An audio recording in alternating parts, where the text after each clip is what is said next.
युद्ध की समाप्ति पर श्री राम ने मातली को सम्मानित करते हुए इंद्र के दिए हुए रथ को लौटा दिया। तत्पश्चात उन्होंने समस्त वानर सेना नायकों की भूरी भूरी प्रशंसा करते हुए उनका यथोचित सम्मान किया। फिर वे लक्ष्मण से बोले, सौम्य, अब तुम लंका में जाकर विभीषण का राज्याभिषेक करो, क्योंकि उन्होंने मुझ पर इतना बहुत बड़ा उपकार किया है। रघुनाथ जी की आज्ञा पाकर लक्ष्मण ने प्रसन्नता पूर्वक सोने का घड़ा उठाया और एक वानर योधपति को समुद्र का जल भर लाने को आदेश दिया। उन्होंने लंकापुरी में जल से भरे उस घट को उत्तम स्थान पर स्थापित किया। फिर उस जल से विभीषण का वेदोक्त रीति से अभिषेक किया। राजा सिंहासन पर विराजमान विभीषण उस समय अत्यंत तेजस्वी प्रतीत हो रहे थे।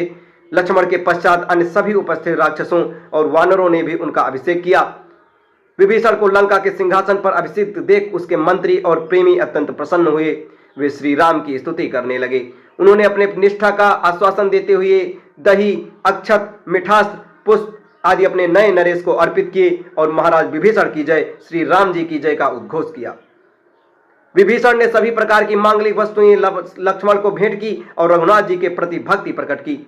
जब लक्ष्मण विभीषण का राज्याभिषेक कर लौट आए तो श्री राम जी ने हनुमान से कहा, महावीर, तुम महाराज विभीषण की आज्ञा लेकर लंकापुरी में जाओ और वैदेही को यह समाचार दो कि रावण युद्ध में मारा गया और वे लौटने की तैयारी करें।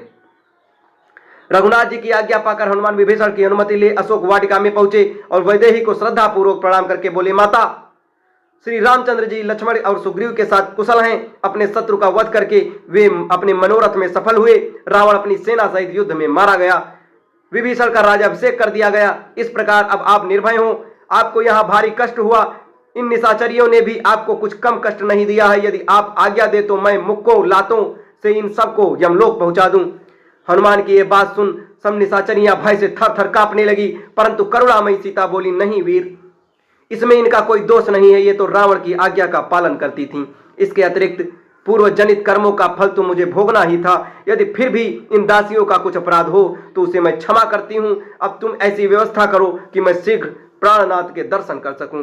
पवन पुत्र ने लौटकर जब दशरथ नंदन को सीता का संदेश दिया तो उन्होंने विभीषण से कहा, भाई विभीषण, तुम शीघ्र जाकर सीता को अंगराग तथा दिव्य आभूषणों से विभूषित करके मेरे पास लाओ। आज्ञा पाकर विभीषण ने स्वयं वैदेही के पास जाकर उनके दर्शन किए और उन्हें श्री राम द्वारा दी गई आज्ञा कह सुनाई। पति का संदेश पाकर सीता श्रृंगार कर पालकी पर बैठ विभीषण के साथ उस स्थान पर पहुंची जहां उनके पति का शिविर था। फिर पालकी से उतरकर पैदल की सकुचाती हुई अपने पति के सम्मुख जाकर उपस्थित हो गईं। आगे वे थीं और उनके पीछे विभीषण। उन्होंने बड़े विस्मय, हर्ष और स्नेह से पति के मुख का दर्शन किया। उस समय उनका मुख आनंद से प्रातःकालीन कमल की भांति खिल उठा।